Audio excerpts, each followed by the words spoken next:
पढ़ेंगे। त्रिकोणमिति शब्द 3 ग्रीक शब्द से बना है, ट्री, गोन और मेट्रोन से। त्रिकोणमिति शब्द 3 ग्रीक शब्दों से बना है, ट्री, गोन और मेट्रोन से। ट्री का अर्थ होता है 3, ट्री का अर्थ होता है 3, ट्री का अर्थ होता है, ट्री का अर्थ होता है 3 यानी 3 यानी 3। गोन का अर्थ होता है साइड यानी भुजा, और मेट्रोन का अर्थ होता है मेजरमेंट यानी माप। तो त्रिकोणमिति का अर्थ होता है 3 भुजाओं की माप। त्रिकोणमिति के अंतर्गत हम लोग 3 भुजाओं की माप के बारे में पढ़ेंगे। तो आइए दोस्तों हम लोग जानते हैं एक एक करके। त्रिकोणमिति के अंतर्गत हम लोग साइड और कोण में, त्रिकोणमिति के अंतर्गत हम लोग भुजा और कोण के बीच संबंध को जानेंगे। और किनके बीच भुजा और संबंध के, त्रिभुज के भुजा और कोण के बीच के संबंध को जानेंगे। तो आइए हम लोग जानते हैं। त्रिकोणमिति त्रिकोणमिति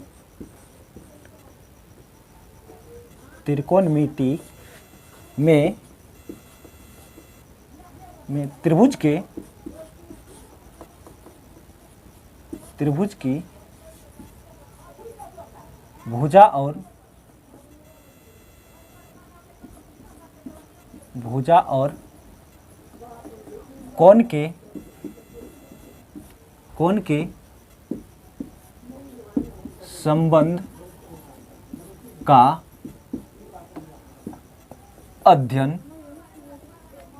भुजा और कोण के संबंध का अध्ययन किया जाता है। त्रिकोणमिति के अंदर किसका अध्ययन किया जाता है? तो त्रिकोणमिति में त्रिभुज की भुजा और कोण के संबंध का अध्ययन किया जाता है। अब देखिए कौन सा संबंध है। तो पाइथागोरस साहब, पाइथागोरस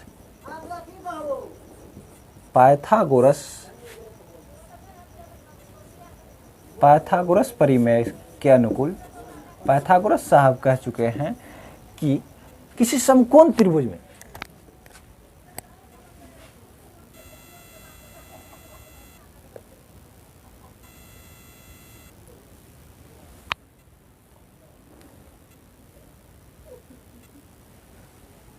किसी समकोण त्रिभुज में सबसे बड़ी भुजा का वर्ग शेष दोनों भुजाओं के वर्गों के योग के बराबर होते हैं। किसी समकोण त्रिभुज में बड़ी भुजा का वर्ग शेष दोनों भुजाओं के वर्गों के बराबर होते हैं, अर्थात कर्ण का वर्ग लंब और आधार के बराबर होते हैं। तो जानते हैं कौन सा कर्ण है और कौन सा लंब है। देखिए दोस्तों, तो ये आपका हो गया समकोण त्रिभुज। कौन सा त्रिभुज? समकोण त्रिभुज हो गया। तो ये सबसे बड़ी भुजा होती है, ये सबसे बड़ी भुजा ये हुई, इसको हम लोग कर्ण कहेंगे। इसको क्या कहेंगे? कर्ण। समकोण त्रिभुज की सबसे बड़ी भुजा को कर्ण कहते हैं। समकोण त्रिभुज की सबसे बड़ी भुजा को कर्ण कहते हैं। और समकोण बनाने वाली भुजा जो होती है, समकोण बनाने वाली भुजा जो होती है, ये जो समकोण बना रही है, ये भुजा लंब हो गया, ये भुजा लंब हो गया। और इसको हम लोग क्या कहते हैं? आधार। इसको क्या कहते हैं? आधार। तो समकोण बनाने वाले भुजा को क्या कहते हैं? लंब। सबसे बड़ी भुजा को कर्ण, और नीचे में जिस पर त्रिभुज टिका हुआ है, जिस पर त्रिभुज क्या है? टिका हुआ है, ये क्या है? आधार है। ये है लंब और ये कर्ण है। तो समकोण बनाने वाली भुजा को लंब कहते हैं और इसको आधार कहते हैं।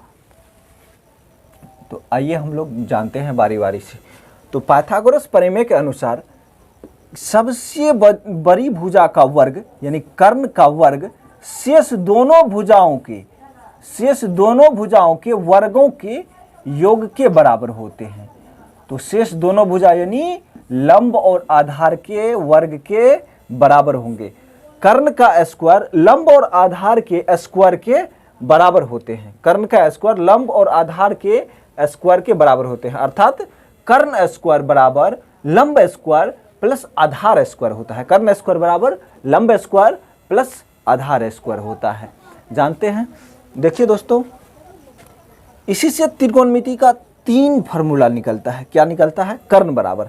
देखिए दोस्तों, यहाँ पे स्क्वायर है। क्या है? स्क्वायर है। अगर स्क्वायर को बराबर के उधर ले जाते हैं, बराबर के उस साइड ले जाएंगे तो रूट चढ़ जाएगा सब पे। रूट आ जाएगा, रूट के अंदर सब आ जाएगा, तो कर्ण बराबर हो जाएगा अंडर रूट लंब स्क्वायर, अंडर रूट लंब स्क्वायर प्लस आधार स्क्वायर, अंडर रूट लंब स्क्वायर प्लस आधार स्क्वायर। तो यहां तक हम लोग जान गए, स्क्वायर को उधर ले गए तो क्या चढ़ गया, रूट चढ़ गया सब पे, तो क्या हो गया अंडर रूट लंब स्क्वायर प्लस आधार स्क्वायर। अब दूसरा जानते हैं, देखिए दोस्तों, बराबर के इधर अगर हम आधार को बराबर के इधर लाते हैं तो सबसे बड़ी भुजा ही है, ये प्लस में है, बराबर के इधर आएगा तो माइनस में आ जाएगा, तो मेरा हो जाएगा लंब स्क्वायर, यानी तब क्या हो जाएगा, तब हो जाएगा कर्ण स्क्वायर, कर्ण स्क्वायर माइनस बराबर के इधर लाओ इसको, क्या हो जाएगा कर्ण स्क्वायर माइनस आधार स्क्वायर बराबर लंब स्क्वायर, बराबर क्या हो जाएगा लंब स्क्वायर। तो ये लंब स्क्वायर हो गया। अब देखिए बराबर के उधर इसको ले जाते, ये स्क्वायर है, स्क्वायर को बराबर के, इस स्क्वायर को बराबर के इधर लाएंगे तो क्या हो जाएगा, रूट के अंडर ये सब हो जाएगा, तो रूट अंडर हो जाएगा कर्ण स्क्वायर, रूट अंडर कर्ण स्क्वायर माइनस आधार स्क्वायर हो गया, कर्ण स्क्वायर माइनस आधार स्क्वायर हो गया, किसके बराबर, लंब बराबर कर्ण स्क्वायर माइनस आधार स्क्वायर। तो एक फार्मूला मेरा निकल के आया था, कर्ण बराबर रूट अंडर लंब स्क्वायर प्लस आधार स्क्वायर। दूसरा फार्मूला मेरा निकल के आ गया है, लंब बराबर रूट अंडर कर्ण स्क्वायर माइनस आधार स्क्वायर। अब इसके बाद जानते हैं, देखिए दोस्तों, यहाँ पे हम लोग आधार को इधर लाए थे, आधार को कर्ण के पास, ये प्लस में था तो माइनस आ गया, माइनस में आ गया तो कर्ण स्क्वायर माइनस आधार स्क्वायर बराबर हो गया लंब स्क्वायर। अब हम लोग क्या करते हैं, तो अब हम लोग लंब को इधर लाएंगे, किसको लाएंगे, लंब को, इसको इधर लाना है, तो कर्ण स्क्वायर ये प्लस में बराबर के इधर आएगा तो माइनस हो जाएगा, कर्ण स्क्वायर माइनस लंब स्क्वायर हो जाएगा, क्या होगा कर्ण स्क्वायर माइनस लंब स्क्वायर, कर्ण स्क्वायर माइनस लंब स्क्वायर बराबर क्या, इधर क्या बचेगा आधार, तो आधार हो जाएगा, इधर आधार का स्क्वायर बचेगा, आधार स्क्वायर बराबर हो जाएगा।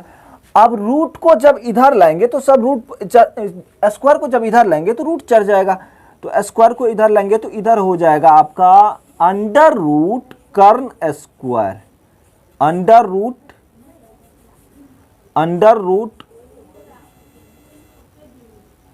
कर्ण स्क्वायर माइनस लंब स्क्वायर, किसके बराबर, आधार के बराबर, किसके बराबर, आधार के बराबर हो जाएगा।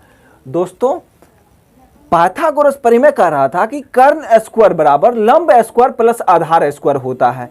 इसी से हम लोग क्या निकाल लिए, तीन ऐसा फार्मूला निकाल लिए जिसमें अगर कोई दो, जैसे लंब दिया हुआ है, आधार दिया हुआ है तो कर्ण निकाल सकते हैं, कर्ण दिया हुआ है, आधार दिया हुआ है तो लंब निकाल सकते हैं, लंब दिया हुआ है, कर्ण दिया हुआ तो आधार निकाल सकते हैं। किन फार्मूलों से, ये तीनों फार्मूला से, क्योंकि पाइथागोरस परिमेय कह रहे थे कि कर्ण स्क्वायर बराबर लंब स्क्वायर प्लस आधार स्क्वायर होता है, तो स्क्वायर को जब उधर ले गए तो रूट चढ़ गया, तो कर्ण बराबर क्या हो गया, लंब रूट अंडर लंब स्क्वायर प्लस आधार स्क्वायर। अब देखिए ये आधार को बराबर के इस चढ़ लाए तो कर्ण स्क्वायर माइनस आधार स्क्वायर हो गया,